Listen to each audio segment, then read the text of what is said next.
Hello student, नमस्कार।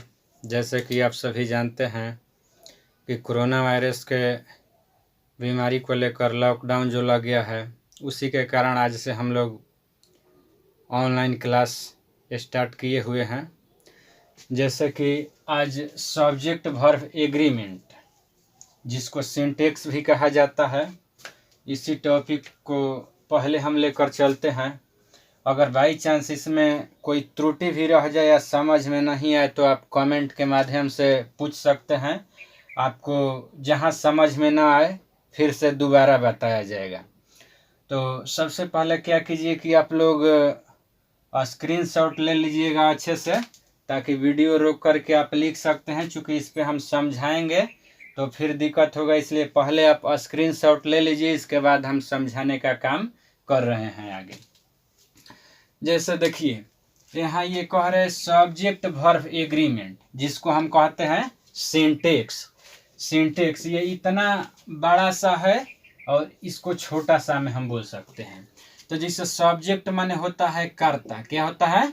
कर्ता। Verb माने क्रिया, और कर्ता क्रिया। एग्रीमेंट माने हो जाता है समन्वय। समन्वय, कर्ता क्रिया में समन्वय, ये मिला करके जैसे सब्जेक्ट वर्ब एग्रीमेंट है, तो इसको बोलते हैं कि कर्ता क्रिया में समन्वय या व्यवस्थित रूप से कर्ता के साथ क्रिया को करना। इस तरह से भी हम कह सकते हैं। तो देखो, ये सब्जेक्ट वर्ब एग्रीमेंट जो है लिखा गया है कि किसी भी सेंटेंस में सब्जेक्ट के नंबर तथा पर्सन के अनुसार वर्ब का प्रयोग सब्जेक्ट वर्ब एग्रीमेंट कहलाता है। ये एक हो गया।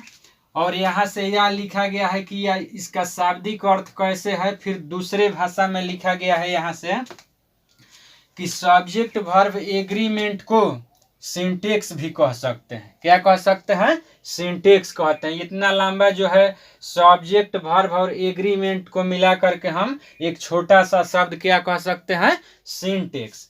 जिसे बताए ना ऊपर में हम कि सब्जेक्ट माने होता है कर्ता, वर्ब माने क्रिया, और एग्रीमेंट माने होता है समन्वय। जैसे कोई बोलता है कि ये मेरा कुछ दिन के लिए एग्रीमेंट हो गया है, 2 साल 4 साल के लिए, तो उसी तरह से इसमें भी बता रहा है। अब देखो, सिंटेक्स भी कह सकते हैं। हो गया सिंटेक्स शब्द की उत्पत्ति। इसका उत्पत्ति कहाँ से हुई है, कहाँ से ये जाना जाने लगा? तो ग्रीक शब्द सिंटेक्सिस क्रिया से हुई है, जिसका अर्थ होता है, अर्थ इसका कह रहा है क्या चीज कि पुटिंग टुगेदर इन ऑर्डर, यानी कि व्यवस्थित रूप से कर्ता के साथ क्रिया को करना।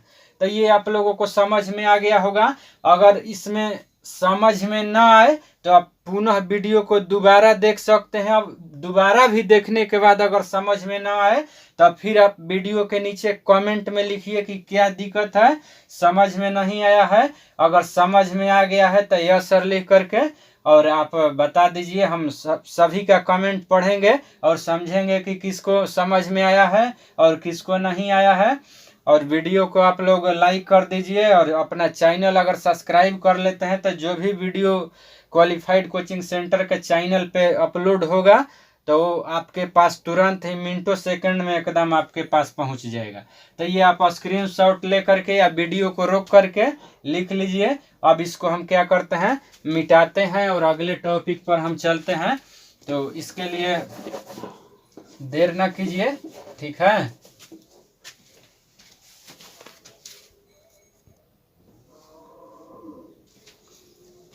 देखिए यहाँ से आगे टॉपिक।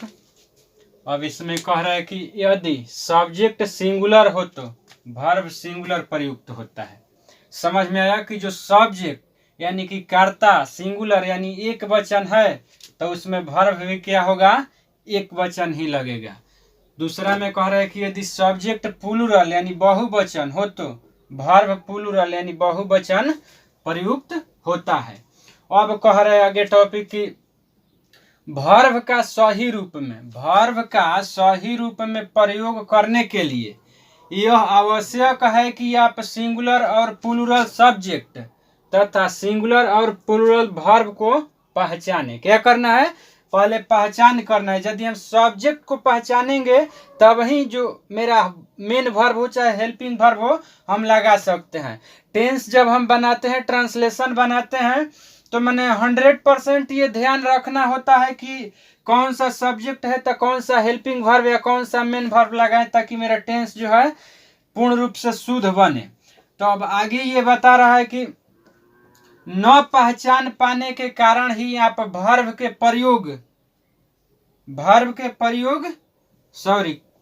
2 बार लिख दिए हैं, यहां से ये नहीं होगा। न पहचान पाने के कारण ही आप वर्ब के प्रयोग करने में भूल कर बैठते हैं। क्या करते हैं? भूल कर बैठते हैं, यानी समझ में जब नहीं आता है। ये कह रहा है कि सिंगुलर सब्जेक्ट, क्या कह रहा है? सिंगुलर सब्जेक्ट यानी कि एक वचन करता। और ये कह रहे हैं कि सिंगुलर वर्ब्स यानी कि एक वचन जो क्रिया है।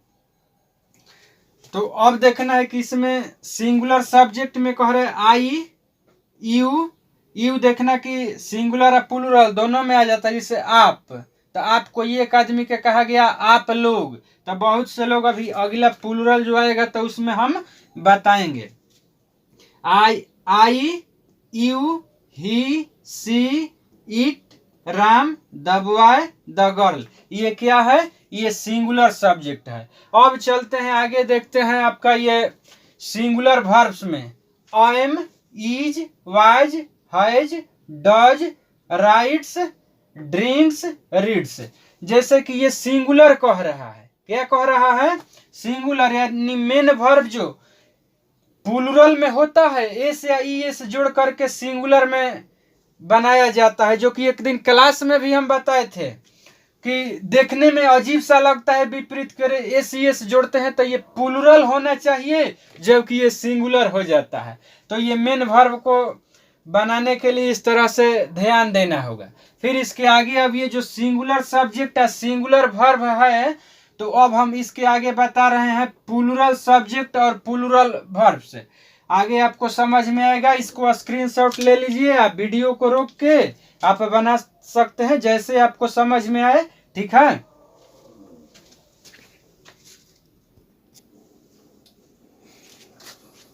अब देखिए यहाँ तक हम लोग सिंगुलर जान चुके थे। अब प्लूरल सब्जेक्ट्स, प्लूरल वर्ब्स।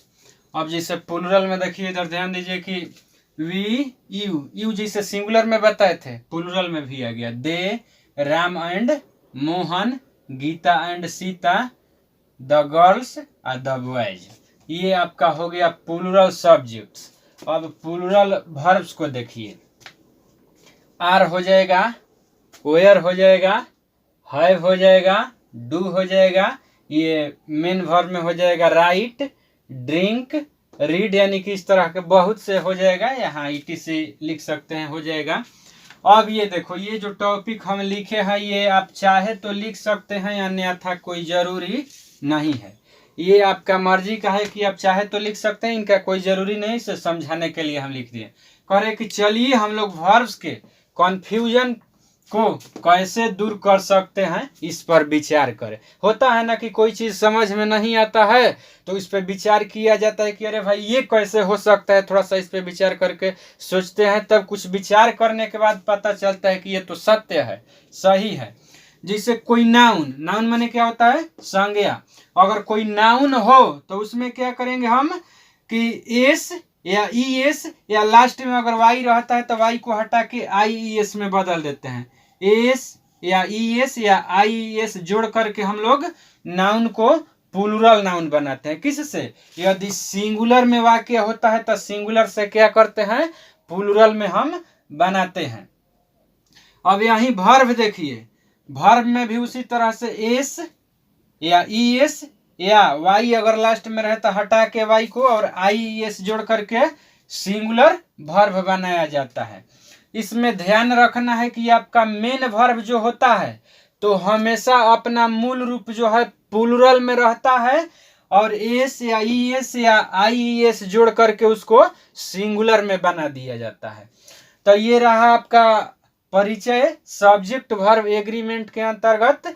यदि इतना पर भी अगर किसी को समझ में ना आए तो आप वीडियो रोक करके समझ सकते हैं या पुनः दोबारा देख करके समझ सकते हैं। नहीं समझ में आने पर आप कमेंट कीजिए कहाँ समझ में नहीं आता है, फिर से बताया जाएगा। और जो भी वीडियो देख रहे हैं तो आप कमेंट कीजिए ताकि उससे पता चले हमें कि हम कौन कौन हमारे स्टूडेंट जो है इस वीडियो को देख रहे हैं, किसको किसको ये वीडियो पसंद है और ये अच्छा है कि नहीं है। अब तो गांव पे अपने हैं तो गांव में छोटा सा ही बोर्ड है, इसी के वास्ते धीरे धीरे थोड़ा थोड़ा लिख करके आज स्टार्ट किए हैं। आप लोग बताइए कि कैसा लगा। और यहाँ से अब स्टार्ट होगा रूल नंबर 1। ये आपका परिचय खत्म होने के बाद अब स्टार्ट होगा रूल नंबर 1। अब यहीं से आपको समझ में आएगा कि सब्जेक्ट वर्ब एग्रीमेंट होता क्या है, बहुत ही अच्छे से आपको समझ में आएगा। फिर इसके आगे जो है हम टॉपिक बता रहे हैं बस कुछ ही देर में।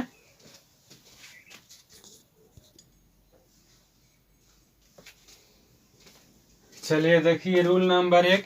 रूल नंबर 1 में कह रहे हैं कि सिंगुलर सब्जेक्ट के साथ सिंगुलर वर्ब तथा प्लूरल सब्जेक्ट के साथ प्लूरल वर्ब का प्रयोग किया जाता है। जिस तरह से हम लोग टेंस बनाते हैं उसी तरह से यह है कि ही इज प्लेइंग बॉल। क्या है? He is playing ball. तो इसमें देखिए ही जो है ये एस क्या है? Singular subject. ये सिंगुलर सब्जेक्ट है तो इसके साथ सिंगुलर क्या हुआ? वर्ब हुआ। एस से हो गया सिंगुलर, भी से वर्ब। सिंगुलर सब्जेक्ट के साथ सिंगुलर वर्ब हुआ। और यहीं आगे देखिए दूसरा कह रहे कि दे आर प्लेइंग क्रिकेट। तो ये हुआ प्लूरल सब्जेक्ट। क्या हुआ? प्लूरल सब्जेक्ट के साथ ये है प्लूरल वर्ब। तो ये हो गया दे आर प्लेइंग क्रिकेट। तो आप लोग बताइए कि कैसा है आज के ये पढ़ाई, समझ में आ रहा है कि नहीं आ रहा है। और आगे देखते हैं। आज के क्लास जो है इतना ही में एंड किया जाता है। और आगे कल से जो है तो थोड़ा बढ़ा के भी चलेगा, या ये भी कम नहीं है। आपके पूरे 1 घंटा के क्लास है। आप आराम से बैठिए, पढ़िए 2-3 बार और याद कीजिए और जैसा है वैसा बताइए। आज तो ये पहला दिन है, कुछ छोटी मोटी बाई मिस्टेक त्रुटि भी हो गई हो तो उसके लिए मैं क्षमा चाहता हूँ। आगे से कोशिश करूँगा कि बेहतर से बेहतर बने। ठीक है। जय हिंद दोस्तों।